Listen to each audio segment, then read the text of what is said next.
Hi, I'm Tim Johnson. I'm privileged to serve as the Vice President of Field Ministry for the Midwest region for the Fellowship of Christian Athletes.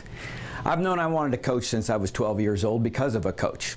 I went ahead and was a coach for several years in the sport of wrestling and baseball. Also, I was the CEO of the YMCAs in a metropolitan area and then was involved in sports publishing. But God, in 1993, called my wife Lisa and I to a full-time ministry with the Fellowship of Christian Athletes. And as scared as we were, because we had never thought about this, we were more fearful of not being obedient to what we knew God was calling us. That was the call.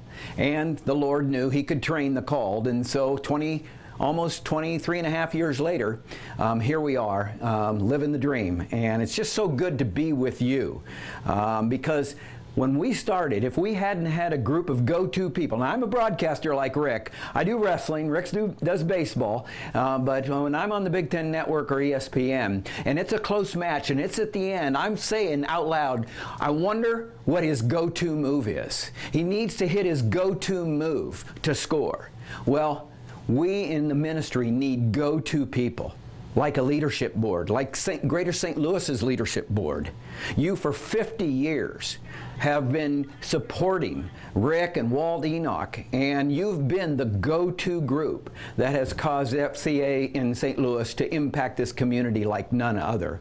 You stand on the shoulders of many people over 50 years, and you are building something special. What is it that you're building? The compelling case for FCA is that over the last 50 years, God's been basically disinvited into our schools, on our campuses. That's not good for our culture or our youth. FCA connects with arguably the most influential person in an adolescent's life, the coach. And we train them up in what it means to be a coach for Christ. And we send them back out into their mission field of sports. We connect, we train, we send. That's what you make possible. See, you get it. You know that we've been called primarily to serve to and through the coach. And when the coach is transformed and making disciples of his or her athletes, they need the support of you. You're the reason we get to the coach with increasing number of staff. See, FCA is uniquely positioned, and we need free leaders like you. What do I mean by that? I mean that you are leveraging your relationships and your resources to make a difference for the kingdom. Let me tell you a little story. I'm now the president of the YMCA in Champaign, so I'm one of you.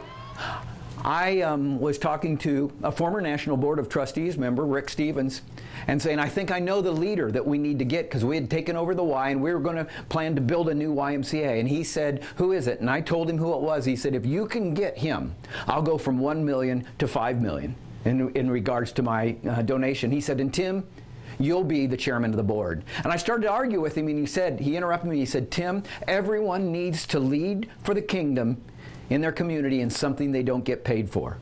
Voila, free leading. That's what you are doing, truly leading. See, I give to the Y as much or more than anywhere else. Why? Because I'm on the board. We are not freeloaders, we're free leaders, giving our best, albeit not as many hours as we do in our business, but as quality. And so thank you for free leading with Rick and his staff in the Greater St. Louis area. A very, very uniquely positioned time for FCA. You get it when a coach and a fellowship of Christian athletes are involved on a campus in a community. They're change agents for Christ. You're the game changers. You make it possible. Let me tell you about the Iowa State athletic director. He was talking to the Iowa FCA staff, and they asked him, what's the most important thing you can do for your coaches? And he said, the most important thing I can do for my coaches is raise lots of money and establish them in the best facilities so that they can recruit the best people and impact this campus and the entire state. He said, I know my role.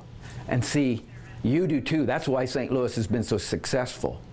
You are to free lead and help Rick lead and grow a staff so we can reach an increasing number of coaches and increase the fellowship of Christian athletes. You know, you say, wow, St. Louis is doing really good, because you are. Is this as good as it gets? Not by a long shot. I just shared with Rick the other day that I believe his best is yet to come. And it'll only happen if you give Rick and his staff your best, but together can't beat that combination. Let me end with a story. Dan Gable, some of you know him as an icon in the sport of wrestling. He was coming on after retiring from Iowa as a coach to be my broadcast partner. He looked at me and he said, "Tim, everything I've ever done, I want to be great at. I want to be the best." And then he pointed his finger at me and he said, "Timmy, you're good, but you can be better." I mean, I'm 48 years old at the time. And I stood up, and that's the coach talking to me. "You're good, but you can be better." That rings in my ear daily. And I would just challenge you. How many coaches are in the greater St. Louis area? Do you have a plan over the next 10 years to reach each and every one of them, to help them understand what it means to trust Jesus, to honor God in everything they do in their coaching, and to help others trust Jesus and honor God in their competition? That's called making disciples. What would it look like if we had an increasing number of coaches throughout the greater St. Louis area making disciples of their athletes? Well, it is an exciting time, and it's my honor to introduce, as your guest, the next CEO of FCA. In fact, he is. You're the first engagement that Shane has had as the new CEO of the Fellowship of Christian Athletes. And he is committed to helping us accomplish that laser focus. As Shane says, the coach is the tip of the spear, and he is committed to helping our staff grow and be great at connecting with and reaching the coach for Christ. Let me tell you just a bit about the process. It was done by a search committee and a search company. And they spread the net wide because they were looking for who's God's person to lead is. Over 500 people downloaded the CEO profile. 164 were either nominated or contacted. 31 different people submitted their application. And then 8 were chosen by the executive search company to do a thorough interview, and they gave a 10-page summary to the selection committee. And then the selection committee took it down to 5 to come to Dallas and interview. And 1 rose out of that 5. And for the first time in 62 years, our 8th CEO comes from the inside. Shane Williamson was an athlete, was a coach, was an area rep, an area director, a multi-area director, a vice president, the executive director for the field, and now our new CEO. He's humble and he's confident. And I'm excited to follow him, mostly because his desire is to be serving and surrendering under the leadership of the Holy Spirit. He wants to lead out of the overflow of a deep and abiding relationship with Jesus. I want to follow that man.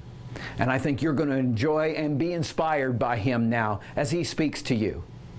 Thank you very much for allowing me to spend a few minutes to encourage you as the leadership board of the greater St. Louis area. Free leaders committed to whatever it takes to reach coaches and athletes for Christ. Thank you so much. My prayer is that your free leading experience would be spiritually enriching and personally transforming. God bless.